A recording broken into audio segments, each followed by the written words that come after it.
Hello everyone. आज हम इस वीडियो में एक नई अपडेट लेकर के आए हैं और यह नई अपडेट उन अभ्यर्थियों के लिए है जिनका यूपीपीसीएल में लेखा लिपिक के पद पर सिलेक्शन हुआ है। और मैंने इससे पहले एक वीडियो बनाया था जिसमें मैंने डाला था कि लेखा लिपिक की डिस्कॉम लिस्ट जारी हो गई है, जिसमें स्टार वाले जो बच्चे थे उनको छोड़ करके शेष सभी बच्चों को डिस्कॉम अलॉटमेंट कर दिया गया था। अब जो स्टार वाले बच्चे हैं उनका हो सकता है आज या कल में डिस्कॉम लिस्ट जारी हो सकती है, तो आप उसके लिए वेट करिए। जैसे ही डिस्कॉम लिस्ट आती है तो मैं उस पर वीडियो बना दूंगा। और उन अभ्यर्थियों के लिए अब मुझे जानकारी ये देनी है कि ज्वाइनिंग के समय जो आपको घोषणा पत्र हैं, बंद पत्र हैं, ये कैसे लगाने हैं, कौन कौन से घोषणा पत्र लगेंगे, कैसे भरे जाएंगे, ये पूरी जानकारी आज मैं इस वीडियो में बारीकी से दूंगा। और ज्वाइनिंग लेटर इनको मेल के द्वारा सेंड किया गया है और इनका ज्वाइनिंग लेटर बाई डाक के द्वारा भी भेजा गया है। तो मेल वाला तो आपको प्राप्त हो चुका होगा और स्पीड पोस्ट या डाक से जो आने वाला है वो आपको 2 से 4 दिन में ज्वाइनिंग लेटर प्राप्त हो जाएगा। और ये ज्वाइनिंग लेटर आपको किसी को पहले मिल सकता है, किसी को थोड़ा लेट मिल सकता है। इसका रीज़न मैं आपको बता देता हूँ, क्योंकि आपका डिस्कॉम अलग अलग है। क्योंकि आपको जो डिस्कॉम दिया गया है वो आपके डिस्कॉम अलग अलग हैं और प्रत्येक डिस्कॉम में काम करने वाले कर्मचारी भी अलग अलग हैं। तो उन सब के कार्य करने की जो दक्षता होती है या एक स्पीड होती है या तीव्र गति से कौन काम कर रहा है या कौन सुस्त काम कर रहा है, इस बात पर भी निर्भर करता है। हो सकता है किसी डिस्कॉम में अधिकारी बैठा है आज, कल नहीं बैठा, इस प्रकार से, या अन्य कार्य हैं उनके पास, किसी ने पहले आपके काम को निपटा दिया, कोई दूसरे काम पर लगा हुआ है। तो कुछ इन वर्कों से आपका लेटर जो है आगे पीछे हो सकता है, आप उससे परेशान ना होना। कुछ बच्चे ये कहें, अभ्यर्थी ये कहें कि हम पहले ज्वाइनिंग ले लेंगे तो हमारी सीनियरिटी ज़्यादा हो जाएगी और एक कैंडिडेट बाद में ज्वाइन करता है तो उसकी ज्वाइनिंग लेट होने की वजह से उसकी सीनियरिटी लो हो जाएगी। ऐसा नहीं होता हमारे इस विभाग में। यूपीपीसीएल में जो आपकी मेरिट बनती है वो डिपेंड करती है आपके एंट्रेंस एग्ज़ाम में कितने नंबर आए हैं। वहाँ आपका जो मेरिट बनती है वही आपकी सीनियरिटी लिस्ट मानी जाती है। तो आप उस चीज़ से परेशान ना होइए, लेकिन आपको जो समय दिया गया हो उस समय पे आप पहुँचिए और समय से अपना डॉक्यूमेंट वेरिफिकेशन दोबारा से करा के अपना ज्वाइनिंग करा लीजिए। तो चलते हैं, आपको सबसे पहले हम जानकारी देंगे कि ज्वाइनिंग के समय जो लेटर आपको लेटर के साथ क्या क्या लेके जाना है उसके बारे में हम आपको बताते हैं। जैसा कि आप देख पा रहे होंगे, ये देखिए किसी हमारे सब्सक्राइबर का एक ज्वाइनिंग लेटर है जो कि उन्हें मेल पर प्राप्त हुआ है। और इनको डिस्कॉम जो मिला था Uttar Pradesh power transmission corporation मिला था। इनको 2 जून 2022 को ये लेटर इनका बना और उनको मेल कर दिया गया। अब उनका ज्वाइनिंग लेटर बाई पोस्ट से भी आ रहा है, उसकी जानकारी मेल पर लिंक दिया होता है, जैसे आप ट्रैक कर सकते हैं कि आपका कहाँ पर आ चुका है। इसके बारे में आपको जानकारी होगी कि आपका वेतन कितना रहेगा। 27,200 बेसिक पे रहेगा, अन्य भत्ते आपको कॉर्पोरेशन में वो दिए जाएंगे। और यहाँ पर आप कुछ बातें देख सकते हैं। यह नियुक्ति पूर्ण अस्थायी है और आपके चरित्र एवं पूर्वव्रत सत्यापन के संतोषजनक पाए जाने, यानी कि आपका ये मान लीजिए एक प्रतिबंध है कि आपका स्वास्थ्य ठीक हो और आपका चरित्र ठीक हो और जितना भी आपका डॉक्यूमेंट है सब सही है और जितना भी आपके साथ जो है वेरिफिकेशन हुआ वो सब सही पाया जाता है तो आपकी नियुक्ति सही रहेगी। नहीं तो आपको विभाग किसी भी समय बिना बताए आपको निकाल सकता है, आपकी सेवा समाप्त कर सकता है। यह नियुक्ति वर्तमान में प्रभावी लेखा नियमावली एवं समय समय पर हुए संशोधनों सहित कॉर्पोरेशन में लागू सेवा शर्तों के अधीन की जा रही है। लेखा लिपिक के पद पर प्रथम नियुक्ति के अवसर पर सेवा अनुबंध पत्र लिखित रूप में निष्पादित किया जाएगा।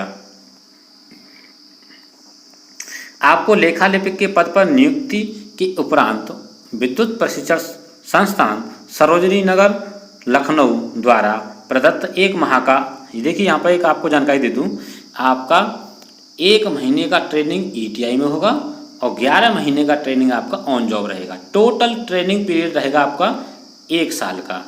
उसके बाद आपको 2 साल और मिलेंगे, वो आपका रहेगा परिवीक्षा समय। कुल मिला के आपका 3 वर्ष का समय पूरा होने के बाद फिर आपका स्थायीकरण या परमानेंट आप किए जाएंगे। 3 साल तक आप अस्थायी रूप में काम करेंगे विभाग में। अब चलते हैं, देखिए आगे इन्होंने एक जानकारी और दी आपके लिए। लेखा लिपिक के पद पर नियुक्ति के उपरांत 3 वर्ष 1 माह आधारभूत प्रशिक्षण, 11 माह की ऑन जॉब प्रशिक्षण, 2 वर्ष की परिवीक्षा से पूर्व कारपोरेशन की सेवाएं छोड़ने की दशा में आपको उपरोक्त बिंदु संख्या 3 में निष्पादित सेवा अनुबंध पत्र के अनुसार कुल 75,000 की धनराशि का बॉन्ड मनी कारपोरेशन में जमा करना होगा। कारपोरेशन की सेवाएं छोड़ने से पूर्व 3 माह की अवधि का नोटिस देना अनिवार्य होगा। नोटिस अवधि पूर्ण न किए जाने की स्थिति में शेष नोटिस अवधि में समतुल्य वेतन, मूल वेतन और महंगाई भत्ता की धनराशि कारपोरेशन को भुगतान करना भी अनिवार्य होगा। यानी 3 महीने की सैलरी और आपसे कट कर ली जाएगी, आपसे वसूली जाएगी। यानी पहली चीज़ आपको बता दें, आप सर्विस में ज्वाइन करने के बाद 3 साल तक विभाग से न निकलें। अगर आप 3 साल से पहले निकलते हैं तो आपको पहला काम क्या होगा, 3 महीने पहले आपको सूचना देनी भी पड़ेगी विभाग को कि आप अपना कार्य छोड़ रहे हैं, आप विभाग को छोड़ रहे हैं, जिससे कि आप 3 महीने की सैलरी बचा पाएँ। यानी आपको वो कुछ भी नहीं कहेंगे 3 महीने की सैलरी के बारे में। लेकिन आपको जो 75,000 आप बॉन्ड के रूप में जमा कर, वो आपका वहाँ एक तरह से मानिए जब्त कर लिया जाएगा 3 साल से पहले आप निकलते हैं तो। और देखिए यहाँ पर आपको एक दिया गया है, आपको निर्देशित किया जाता है कि दिनांक 30/6/2022 तक किसी भी कार्य दिवस में समस्त मूल शैक्षिक प्रमाण पत्र, वांछित घोषणा पत्र आदि सहित कक्ष संख्या 616 लेखाधिकारी प्रशासन Uttar Pradesh power transmission corporation limited शक्ति भवन विस्तार 14 अशोक मार्ग लखनऊ के समक्ष उपस्थित होकर अपना कार्यभार ग्रहण करें। निर्धारित अंतिम तिथि के पश्चात कार्यभार ग्रहण करने की अनुमति नहीं दी जाएगी एवं यह समझा जाएगा कि आप इस नियुक्ति में कोई रुचि नहीं रखते हैं एवं आपका चयन स्वतः निरस्त कर दिया जाएगा। सबसे बहुत ही महत्वपूर्ण बात है आपके लिए यहाँ ध्यान देने योग्य कि आपको जैसे ही ज्वाइनिंग लेटर मिल जाए, आप कोशिश करिए कि शीघ्र से शीघ्र आप वर्किंग डे जो आपकी नज़दीक पड़े, जैसे संडे के दिन आपको मिल रहा है सारी चीज़ें, तो आप मंडे को ज्वाइन कर लीजिए, या शनिवार को मिल रही है तब भी आप मंडे को ज्वाइन करेंगे, या मान लो किसी दिन आपको ये सूचना मिल जाए कि आपका ज्वाइनिंग लेटर घर आ गया है, तो आप इन दस्तावेजों को पूरा, जितने भी आपके कुल डॉक्यूमेंट बनवा करके आप जितना लेट होंगे उतना ही आपके लिए सैलरी कम हो जाएगी। जिस दिन आप वहाँ अपनी योगदान आख्या दे देंगे उसी दिन से आपकी सैलरी बनना शुरू हो जाएगी। तो आप इसमें देरी न करना, इंतजार मत करना कि 30/6/2022 बहुत दूर है, बाद में ज्वाइनिंग ले लेंगे, वो आप गलती न करना। अब चलते हैं, देखिए आपके लिए क्या क्या यहाँ पर दिया गया है। लेखा लिपिक के पद पर योगदान आख्या प्रस्तुत करते समय आपको कौन कौन से डॉक्यूमेंट लगाने वो यहाँ उन्होंने दिए हैं। नंबर का मुख्य चिकित्सा अधिकारी द्वारा प्रदत्त स्वास्थ्य प्रमाण पत्र, मूल रूप में फिटनेस सर्टिफिकेट आपको बनवाना है अपने जिले पे जाकर के सीएमओ के द्वारा, वो बनवा लीजिए। यदि पहले से सरकारी सेवा में है तो उस विभाग से कार्य मुक्ति होने का प्रमाण पत्र जरूर ले लें। तीसरा नंबर, शैक्षिक योग्यता से संबंधित प्रमाण पत्रों की प्रमाणित प्रतिलिपि, इसके अतिरिक्त आयु, शैक्षिक योग्यता एवं जाति, उपजाति, आर्थिक रूप से कमजोर वर्ग आदि के समस्त प्रमाण पत्र मूल रूप में संबंधित अधिकारी को सत्यापन हेतु प्रस्तुत करना होगा। ये ओरिजिनल लाने हैं और आपको अपने जितने भी एजुकेशन डॉक्यूमेंट हैं उनको आप गजेस्टेड ऑफिसर से प्रतिलिपि को प्रमाणित करा लें। अगला है साक्ष्यांकन प्रपत्र पूर्ण रूप से भरा हुआ 3 प्रतियों में, ये आपका एक अलग से PDF में प्रोवाइड करा दूंगा जिसमें आपके फॉर्मेट रहेंगे टोटल, जैसे 1 2 3 4 5 6 शेष और होंगे, जो भी आपके प्रपत्र में PDF में प्रोवाइड करा दूंगा, जहां से आप इसे डाउनलोड कर लेना और अच्छे से समझ लेना किस तरह से भरना है। और अभ्यर्थी की स्वयं तथा उसके परिवार के आश्रितों द्वारा अर्जित चल अचल संपत्ति के संबंध में घोषणा पत्र, सत्यनिष्ठा के साथ कॉर्पोरेशन की सेवा करने के संबंध में निर्धारित प्रारूप में संलग्न में दिया गया 3 में। ये आपके जितने भी प्रारूप हैं इन सब प्रारूपों को मैं आपको दिखा दूंगा और आपको कैसे भरना है ये सब मैं बता दूंगा। देखिए यहाँ पर दिया गया है, पढ़ के देख लीजिए एक बार। आप किसी भी शासकीय अर्धशासकीय संस्था उपक्रम में कार्यरत होने की न होने की दिशा में निर्धारित प्रारूप पर घोषणा करनी है आपको। और किसी भी राजनीतिक पार्टी हो या राज्य सरकार या केंद्र सरकार की, उसमें आप सदस्य न होने की घोषणा करनी है आपको। इस आशय का घोषणा पत्र के उनके विवाहित होने की दिशा में एक से अधिक जीवित पत्नी नहीं है। अविवाहित हैं तो कोई दिक्कत नहीं है, विवाहित हैं तो एक जीवित पत्नी की आपको घोषणा करनी पड़ेगी, क्योंकि कारपोरेशन का नियम है, आप एक से अधिक बीवी नहीं रख सकते। कारपोरेशन में कार्यरत किसी भी अधिकारी कार्मिक से किसी तरह का कोई संबंध न होने या होने का घोषणा पत्र देना है। किसी सरकारी संस्था बैंक से कोई ऋण तो नहीं लिया, उसकी घोषणा करनी है, या ऋण मुक्त है इसकी घोषणा करनी है आपको। परिवार के सदस्यों का पूर्ण विवरण, आश्रित तथा जो आपके ऊपर आश्रित है उनका भी डिटेल देना पड़ेगा। योगदान आख्या आपको देनी है, जो कि आपको संलग्न 6 में दिया है, और सेवा अनुबंध पत्र भी आपको देना पड़ेगा। तो ये आपको सारे डॉक्यूमेंट्स हैं, इनके बारे में हम चर्चा करेंगे।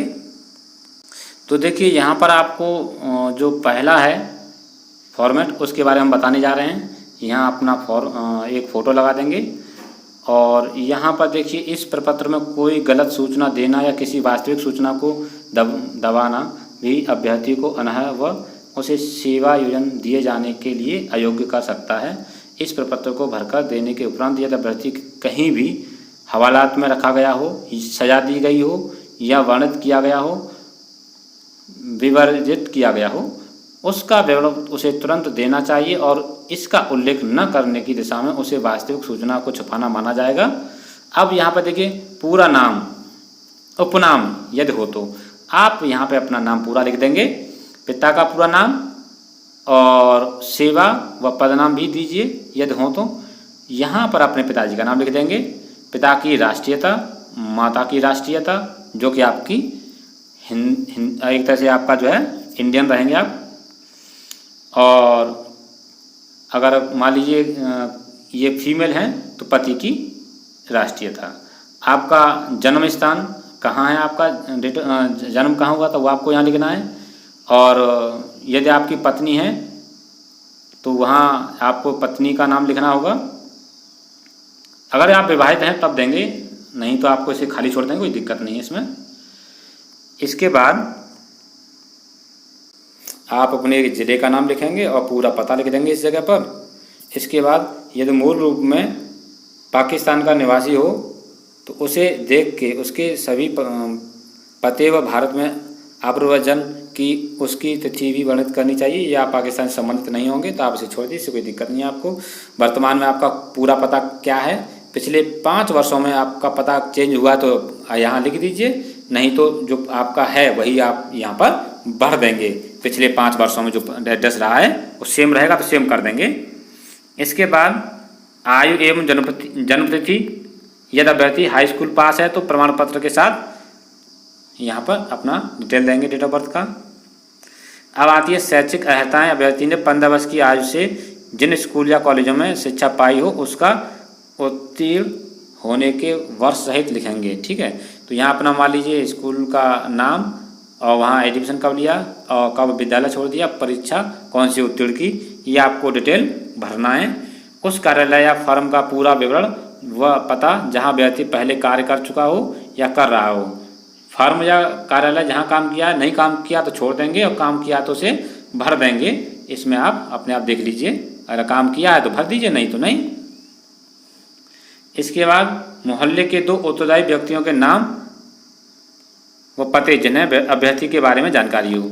यानी यहाँ ऐसे 2 आदमियों के नाम लिखने हैं आपको, आपके परिवार को छोड़ करके। आपके पड़ोसी हो सकते हैं लेकिन आपका परिवार का नहीं हो सकता इसमें, जिनको आप अच्छे से जानते हो और आपको वो जानते हों। यदि उनसे आपके बारे में जानकारी ली जाए तो सही से आपको जानकारी वो प्रोवाइड करा सकें। ऐसे 2 व्यक्तियों के नाम आप यहाँ पर लिखेंगे। इसके बाद यदि आपको कहीं ऐसी इस प्रकार से कहीं सजा दी है या हवालात में बंद किया गया, अर्थदंड दिया गया, तो उसके बारे में अगर ऐसा आपके साथ हुआ है तो आप यहाँ डिटेल दे देंगे। अगला देखिए, क्या इस साक्ष्यांकन प्रपत्र को भरते समय आपके विरुद्ध किसी न्यायालय, विश्वविद्यालय या किसी शैक्षिक प्राधिकारी संस्था के अधीन कोई मामला विचाराधीन है तो कुछ डिटेल दे दीजिए, नहीं तो लिख दीजिए नॉट एप्लीकेबल।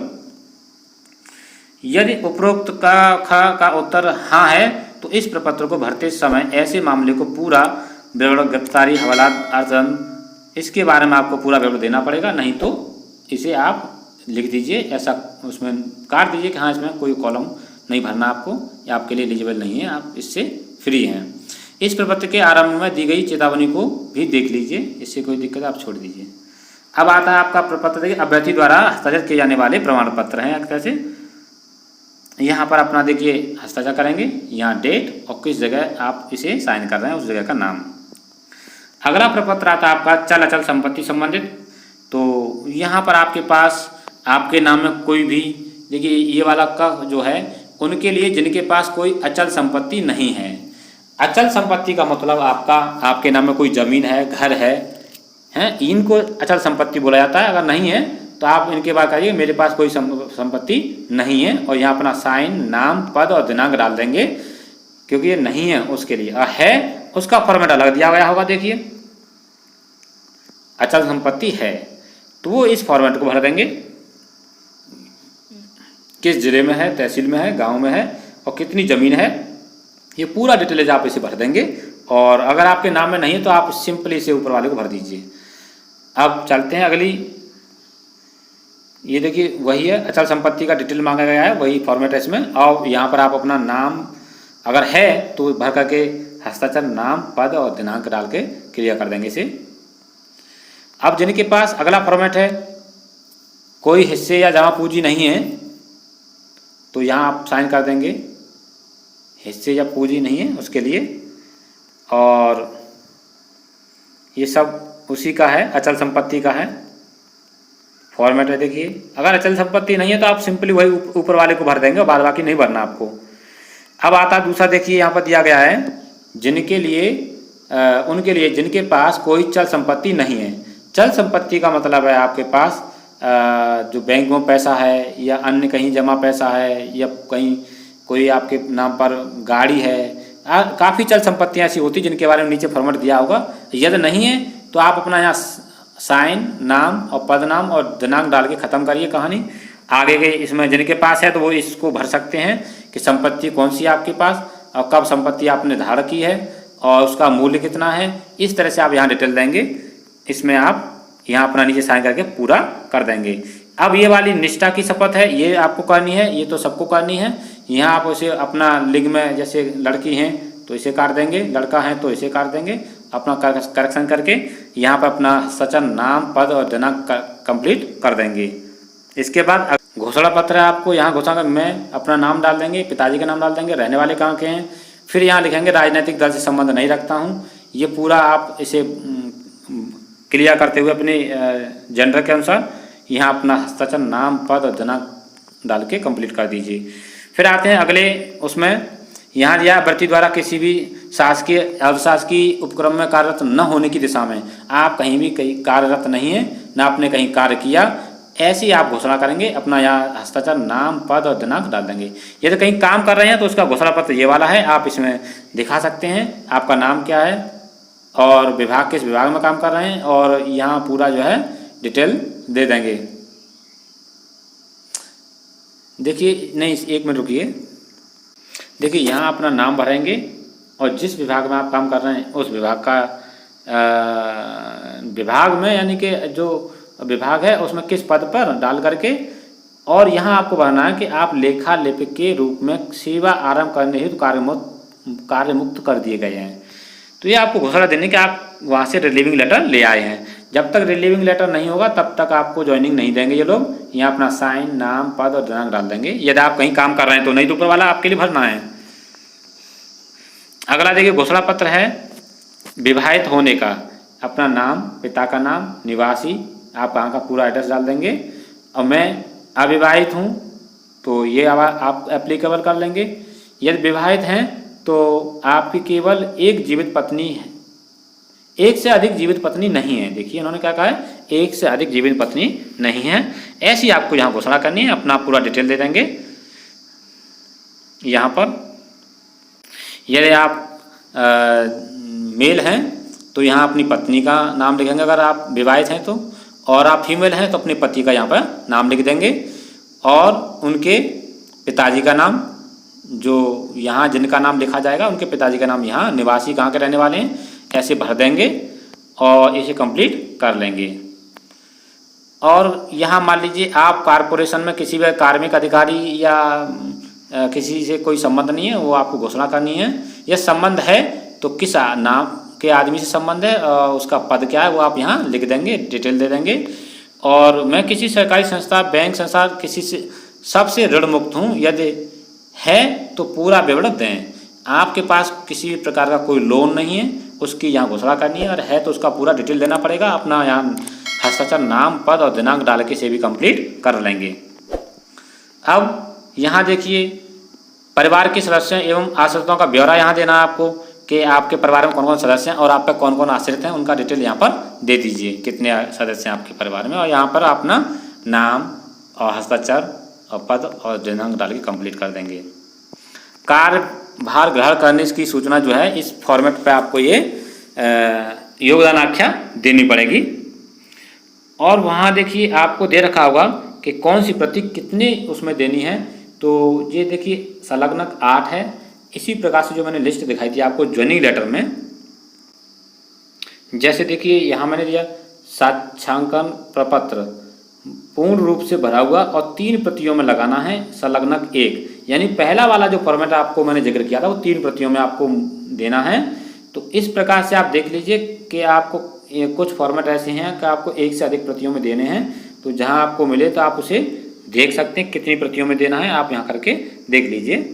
मैं उनको फॉर्मेट को आपको बता देता हूँ। अब ये योगदान आख्या जो देनी है इसमें आपको कैसे भरना है इसको मैं आपको पूरी तरह से अच्छे से समझा दे रहा हूँ। यहाँ अपना एक फ़ोटो चिपकाइए, सेवा में श्रीमान। यहाँ पे आपको जो लेटर जिसने भेजा है, ज्वाइनिंग लेटर जो भेजा है, उसका पूरा पता यहाँ पर लिख देंगे। और उसके नीचे आप लिख देंगे कि उसमें लिखा रहेगा किस पद के नाम से आपको भेजा गया है। उसके नीचे फिर आपको भरना होगा वही Uttar Pradesh power transmission corporation limited. ठीक है ना। नहीं तो आप यहाँ देख सकते हैं आपको भरना क्या है। यहाँ पर इस जगह वो यहाँ दे रखा है निदेशक कार्मिक प्रबंधन एवं प्रशासन Uttar Pradesh power transmission corporation limited, शक्ति भवन लखनऊ। इतना आप यहाँ डाल देंगे इस जगह पर। इसी में से कॉपी मार दीजिए, ये वाला यहाँ से लेकर के लखनऊ तक यहाँ भर दीजिए। ठीक है। इसके बाद आगे पूछा है आपसे नियुक्ति आदेश संख्या। तो आपको ज्वाइनिंग लेटर जो भेजा है उस पर एक नंबर दे रखा होगा नियुक्ति आदेश संख्या, उसे आप यहाँ भर देंगे। द्वारा मेरी नियुक्ति लेखा लिपिक के पद पर सप्तम वेतन आयोग में मैट्रिक्स लेवल 4 27,200 ये आप भर देंगे यहाँ पर बस। उसके बाद यहाँ क्या भरना है आपको, दिनांक के पूर्वाहन अपराहन। देखिए सबसे महत्वपूर्ण बात मैं आपको बता दे रहा हूँ कि आपको ज्वाइनिंग जितनी जल्द हो जाए उतनी जल्द ज्वाइनिंग लेनी है।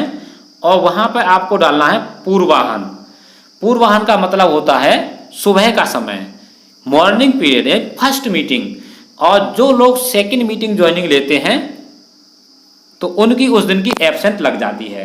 ये नोट कर लीजिए कि अगर आपने वहाँ अपराहन डाल दिया तो उस दिन की आपकी एब्सेंट लगेगी, उस दिन का आपको सैलरी नहीं मिलेगी। अगर आपने वहाँ पूर्वाहन डाल दिया तो आपको उस दिन की प्रेजेंट लगेगी, आपको सैलरी उस दिन की मिल जाएगी। ये था महत्वपूर्ण बिंदु आपके लिए। उसके बाद अपना हस्ताक्षर, नाम, पिता का नाम, पता पूरा डाल दीजिए। ये कंप्लीट हो गया। और देखिए यहाँ पर बंद पत्र निष्पादन किए जाने हेतु कुछ दिशा निर्देश हैं, आप इसे पढ़ लीजिए। प्रतिभूत बंद, यहाँ पर आप डिटेल पढ़ेंगे तो काफ़ी इसमें आपको मेहनत करनी पड़ेगी, बहादुर करनी पड़ेगी। अगर इससे आप निजात चाहते हैं, आपका कोई प्रतिभू बनने को तैयार ना हो, आपका कोई बनने को तैयार ना हो, तो इसका भी विभाग ने एक सॉल्यूशन दिया है कि ये सब देखिए यहाँ पर देखिए, यहाँ आप देख रहे होंगे 9वें नंबर पर, यदि किसी स्थिति में जब किसी अभ्यर्थी का कोई प्रतिभू नहीं बन पा रहा है या हैसियत प्रमाण पत्र नहीं मिल पा रहा है, आपका हैसियत प्रमाण पत्र या प्रतिभू दोनों में से कुछ नहीं है, तो ऐसे अभ्यर्थियों को किसी राष्ट्रीयकृत बैंक से बॉन्ड मनी 75,000 रुपये की सावधि जमा पत्र यानी कि fix deposit Uttar Pradesh power transmission corporation limited के पक्ष में बनवाकर प्रशिक्षण पूर्ण करने के उपरांत 3 वर्ष की सेवावधि अर्थात 1 साल प्रशिक्षण और 3 वर्ष की सेवा, कुल मिला के 4 वर्षों की अवधि के लिए कॉर्पोरेशन में बंधक रखनी पड़ेगी। इसके बाद हैसियत प्रमाण पत्र की आवश्यकता नहीं होगी। तो बस यही मानिए, लेखा लिपिक के पद पर जो ज्वाइनिंग लेने जा रहे हैं उनको 75,000 रुपये का एक IFD करना पड़ेगा, वो भी Uttar Pradesh power transmission corporation limited के पक्ष में बनवा करके। ये जो आपका फिक्स डिपॉजिट का जो बॉन्ड होगा वो विभाग में जमा हो जाएगा। अब 4 साल बाद आप उसे वहाँ से बॉन्ड को लेकर के उसे आप अपने खाते में जमा करा सकते हैं। ये तो रहा उनका प्रतिभू को न बनने के लिए उनको क्या करना है। अब बात आती है 100 रुपये का जो स्टाम्प पेपर है वो आपका एक ही 100 रुपये का हो तो अच्छी बात है। अगर एक स्टाम्प पेपर 100 रुपये का नहीं है तो आप टुकड़ों में भी ले सकते हैं, लेकिन कुल आपका मूल्य 100 रुपये से कम न हो। ठीक है, 100 रुपये का होना चाहिए कुल मिला करके। अब यहाँ पर देखिए, ये पूरा मैटर आपको टाइप कराना है उसी बॉन्ड उस पर आप स्टाम्प पेपर पर। देखिए यहाँ आपको भरना कैसे है, पूरी जानकारी दूंगा मैं आपको।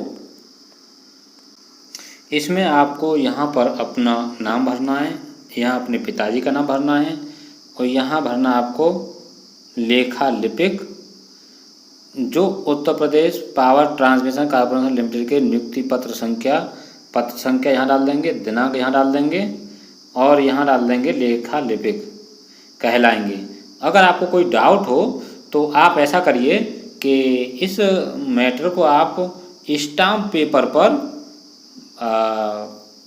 टाइप करा लीजिए या प्रिंट करा लीजिए और जब वहाँ ज्वाइनिंग के लिए जाएंगे उस समय आप यहाँ अपना सावधानी पूर्वक भर लेना। जैसे मान लीजिए कुछ तो डिटेल आपकी सिंपल सी है, जैसे यहाँ आपका नाम, पिता का नाम और जो आपके प्रतिभू हों उनका नाम यहाँ और उनके पिताजी का नाम यहाँ और उनका पूरा कहाँ के रहने वाले हैं और यहाँ पर आप अपना दिनांक, महीना, वर्ष ये कंप्लीट डाल करके हस्ताक्षर करेंगे। यहाँ पर कार्मिक के हस्ताक्षर यहाँ होंगे, प्रतिभू के हस्ताक्षर यहाँ होंगे, यानी कि यहाँ जो आपके लेखा लिपिक हैं वो अपना साइन यहाँ कर देंगे और प्रतिभू हैं जो उनके प्रतिभू बनेंगे वो यहाँ साइन कर देंगे।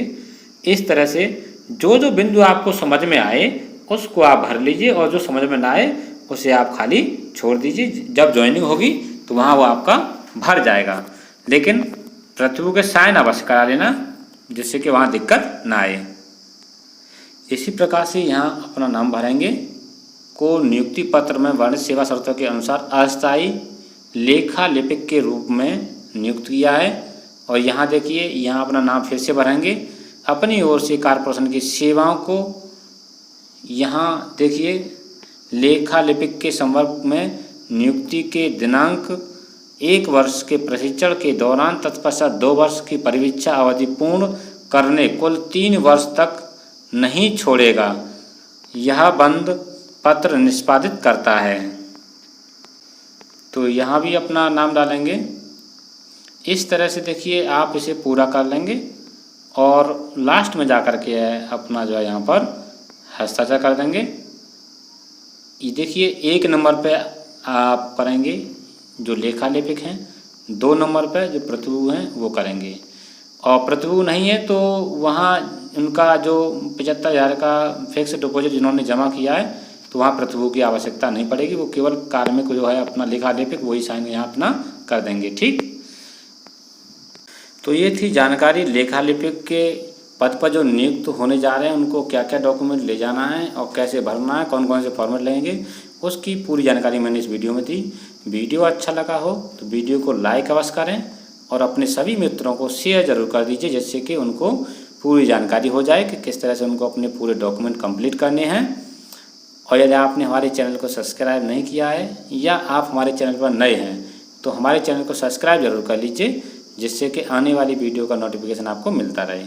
यदि आपकी इस वीडियो से ऐसा कोई बिंदु है जो समझ में ना आया हो या आपको कोई अड़चन है, यदि आपकी कोई समस्या है तो कमेंट बॉक्स में कमेंट अवश्य करिए।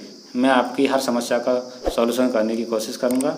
मिलता हूँ नेक्स्ट वीडियो में। Thanks for watching this video.